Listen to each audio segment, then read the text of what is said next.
Mesdames et messieurs, bonsoir et bienvenue pour ce focus de la semaine.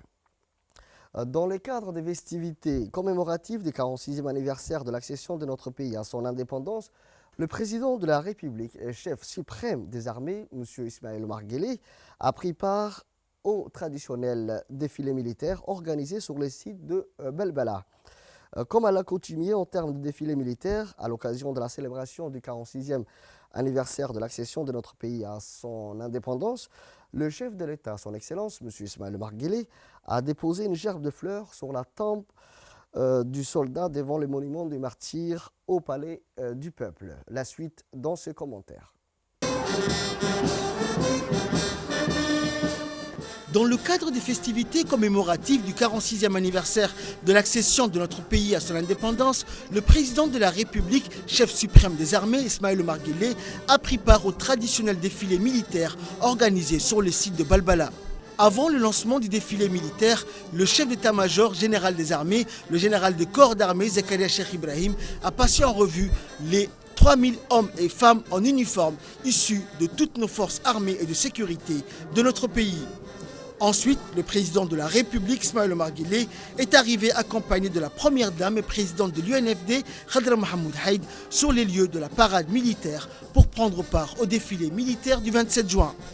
À son arrivée, le président de la République, Ismaël Omar Guelleh, a été accueilli chaleureusement par le Premier ministre, Abdelkader Kamil Mohamed, du ministre de la Défense, Hassan Omar Mohamed, et du chef d'état-major général des forces armées djiboutiennes, le général de corps d'armée, Zakaria Cheikh Ibrahim. Aussitôt, l'hymne national ayant été exécuté par la fanfare militaire.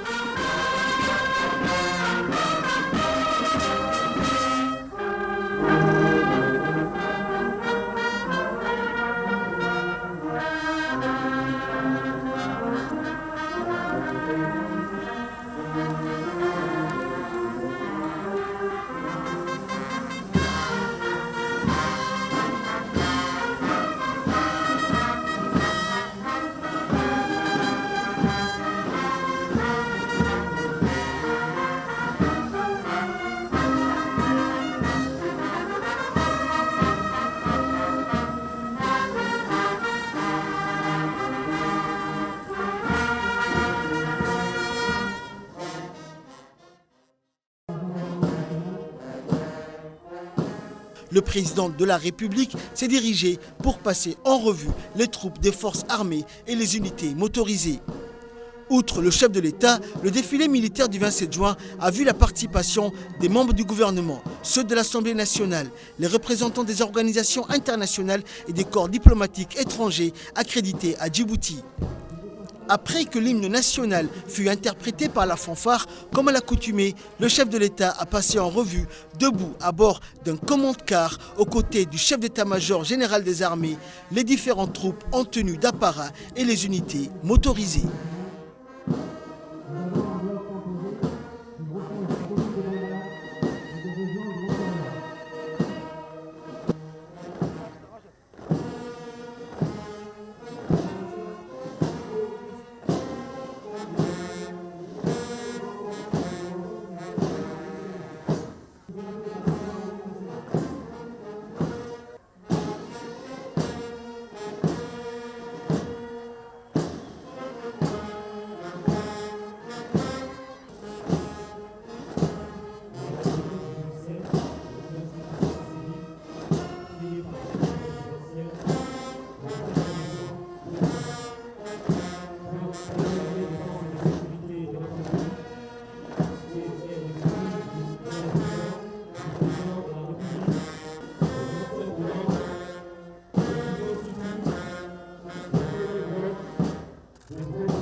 activités de recherche facile organiser les grands banditismes. Ils assurent aussi la protection rapprochée de toutes les autres personnalités du pays et des autres étrangers. La champ d'action ne se limite pas seulement à la capitale, mais peut être également projetée partout dans le pays. Cette unité est composée d'hommes et femmes demandés aux interventions à haut risque.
Le pèlerin djiboutien se tient au niveau de Arafat, qui représente le plus grand pilier de l'accomplissement du Hajj.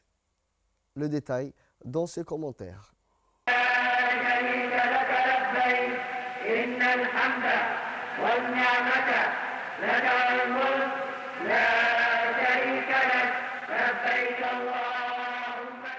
Aujourd'hui, les pèlerins se tiennent au niveau de Arafat, qui représente le plus grand pilier de l'accomplissement du Hajj. En effet, des foules de pèlerins ont commencé à affluer vers le niveau de Arafat depuis que le soleil s'est levé. Aujourd'hui, 9e mardi de Dhul Hajji, où ils resteront jusqu'au coucher à prier et à dua. Après, les invités d'Ar-Rahman doivent se rendre à Muzdalifa, où ils passeront la nuit, puis retourneront à Mina le matin du 10e jour, le jour du sacrifice qui est également le premier jour de l'Aïd al-Adha. Les pèlerins continueront à accomplir les rituels du Hajj, en particulier en jetant la braise d'Aqaba et en sacrifiant, puis en se rasant et en raccourcissant ou en se dirigeant vers la Mecque pour accomplir le Tawaf al-Ifada. Comme leurs homologues venus du monde entier, les 1400 pèlerins djiboutiens accomplissent ce devoir religieux, à savoir le 5e pilier de l'islam. Pour sa part, le ministère saoudien du Hajj s'attendait à ce que le nombre de pèlerins cette année atteigne environ 2 300 000 pèlerins venus de plus de 160 pays. La République de Djibouti a, à l'instar du monde musulman, célébré l'Aïd al-Adha, événement religieux, festif et culturel. Le président de la République, son Excellence, M. Ismaël Omar Guelleh, a pris part à la prière collective de l'Aïd au milieu de ses compatriotes au terrain Aouled, situé près de l'hôpital Beltier. Les explications dans ses commentaires. الله أكبر الله أكبر الله أكبر لا إله إلا الله الله أكبر الله أكبر ولله الحمد الله أكبر الله أكبر الله أكبر لا إله إلا الله الله أكبر الله أكبر ولله الحمد الله أكبر كبيرا والحمد لله كثيرا وسبحان الله بكرة وأصيلا لا إله إلا الله لا نعبد إلا إياه مخلصين له الدين ولو كره الكافرون لا إله إلا الله وحده صدق وعده ونصر عبده وأعز جنده. La République de Djibouti a, à l'instar du monde musulman, célébré ce mercredi l'Aïd al-Adha, événement religieux, festif et culturel. Et comme à l'accoutumée, les Djiboutiens ont, vêtus d'habits neufs, convergé tôt le matin vers les sites spécialement aménagés pour la prière collective de l'Aïd. Le président de la République, Ismaël Omar Guelleh, a pris part à la prière de l'Aïd au milieu de ses compatriotes au terrain Aouled, situé près de l'hôpital Pelletier. À l'issue de la prière, nos compatriotes arborant sourire et bonne humeur n'ont pas dérogé au rite de la fête, notamment ceux de retrouvailles familiales et amicales pour échanger les vœux traditionnels de santé, de succès et de prospérité. Dans toute l'étendue du territoire national, la célébration de l'Aïd al-Adha a donné lieu à un spectacle de joie et de gaieté, un signe marque d'une valeur supérieure de partage, de fraternité et de cohésion caractérisant notre société. لا إله إلا الله الله أكبر الله أكبر ولله الحمد الله أكبر الله أكبر الله أكبر لا إله إلا الله الله أكبر الله أكبر ولله الحمد.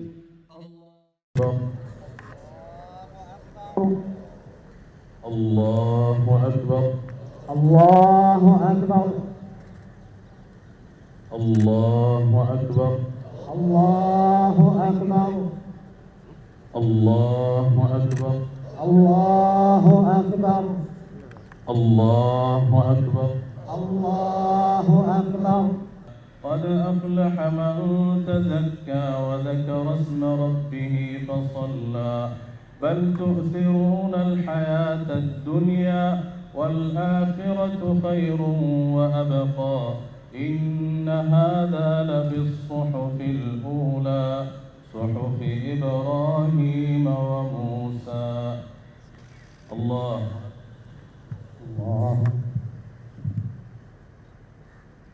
سمع الله لمن حمده ربنا ولك الحمد الله أكبر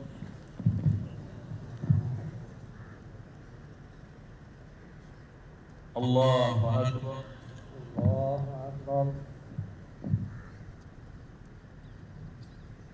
الله أكبر الله أكبر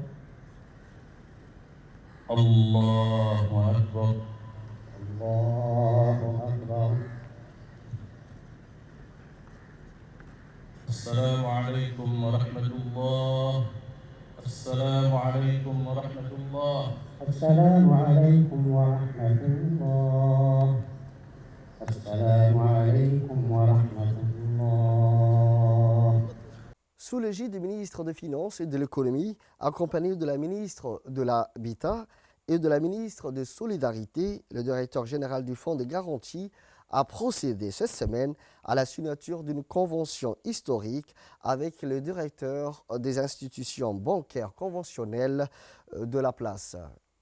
Le point dans ce commentaire. Sous l'égide du ministre des Finances et de l'Économie, accompagné de la ministre de l'Habitat et de la ministre des Solidarités, le directeur général du Fonds de garantie a procédé à la signature d'une convention historique avec les directeurs des institutions bancaires conventionnelles de la place.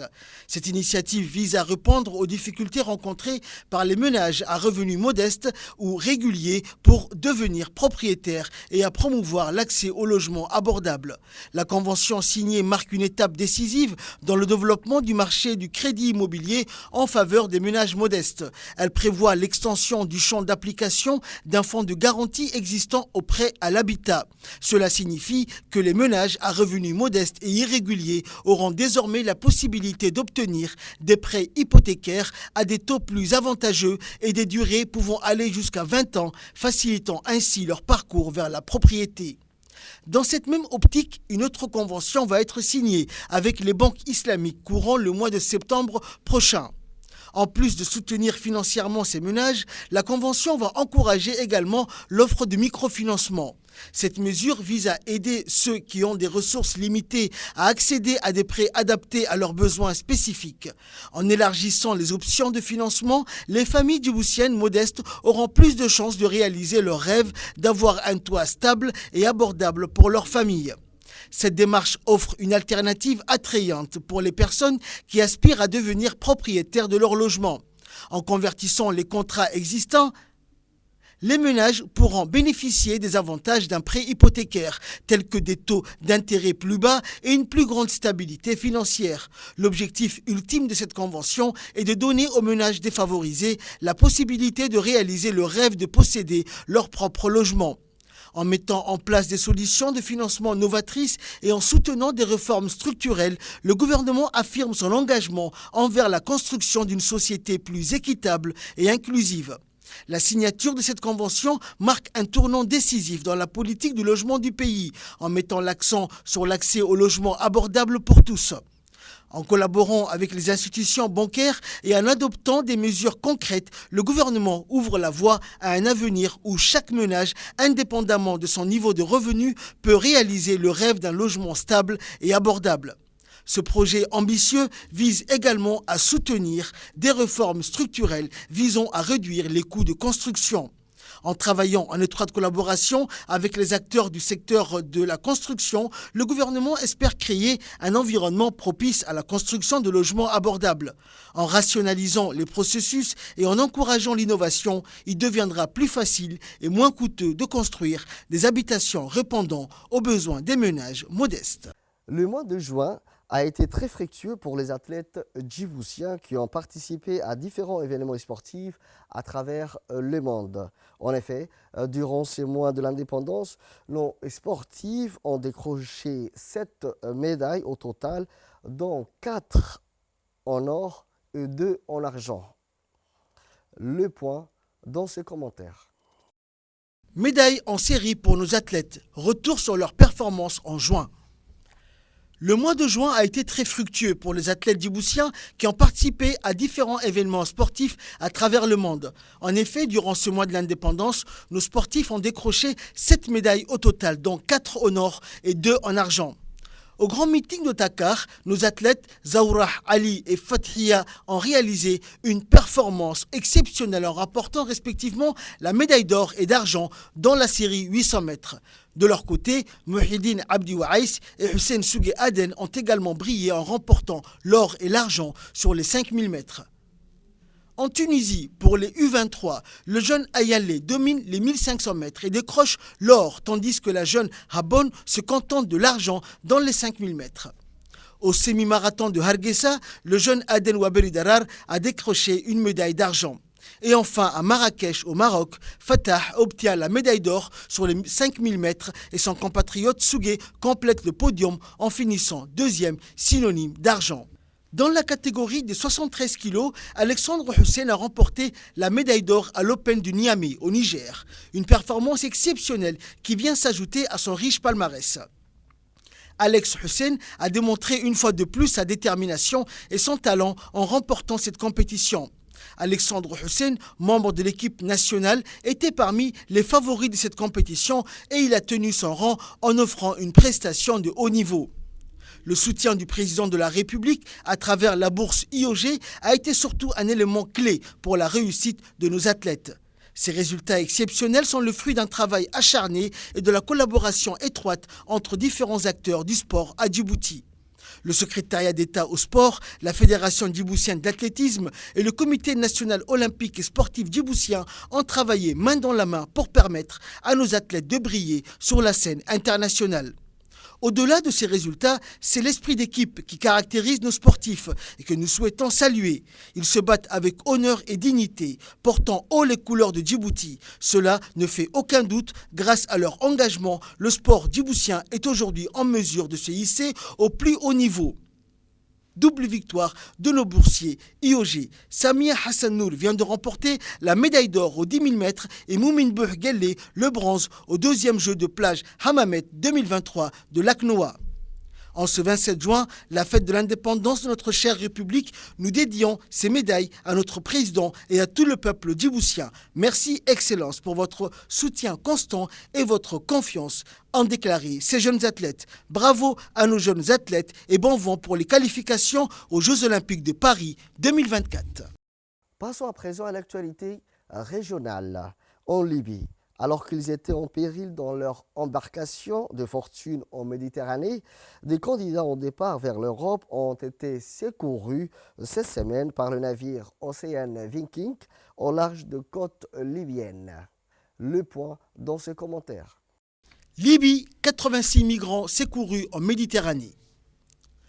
Alors qu'ils étaient en péril dans leur embarcation de fortune en Méditerranée, des candidats au départ vers l'Europe ont été secourus mercredi par le navire Ocean Viking au large des côtes libyennes. Ce sont au total 86 personnes qui ont été ainsi mises hors de danger par l'ONG SOS Méditerranée. Les migrants, dont 80% étaient des mineurs non accompagnés, avaient subi des brûlures dues au carburant. Le navire transportant ces infortunés a reçu l'autorisation des autorités italiennes. Il doit jeter l'ancre à Bari au terme d'un voyage de 3 jours. Plus de 80 000 personnes ont atteint l'Europe depuis l'Afrique du Nord et le Moyen-Orient par la mer, alors que 1208 autres seraient mortes ou portées disparues en essayant de traverser la Méditerranée depuis le début de cette année.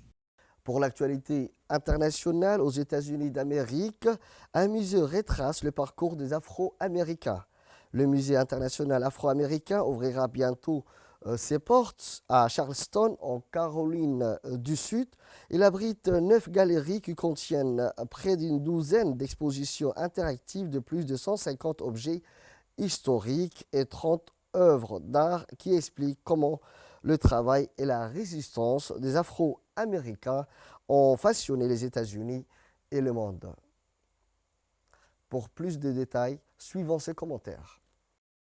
Le musée international afro-américain ouvrira bientôt ses portes à Charleston, en Caroline du Sud. Il abrite 9 galeries qui contiennent près d'une douzaine d'expositions interactives de plus de 150 objets historiques et 30 œuvres d'art qui expliquent comment le travail et la résistance des Afro-Américains ont façonné les États-Unis et le monde. Le musée est situé dans un lieu historique qui n'a pas été choisi au hasard. L'un des ports de traite des esclaves les plus importants du pays. Il surplombe le site sacré de Gadsden Wharf où l'on estime que 45% des Africains réduits en esclavage sont entrés en Amérique. Il comprend également un centre de recherche généalogique pour aider les familles à retrouver la trace de leurs ancêtres depuis leur arrivée sur le sol américain.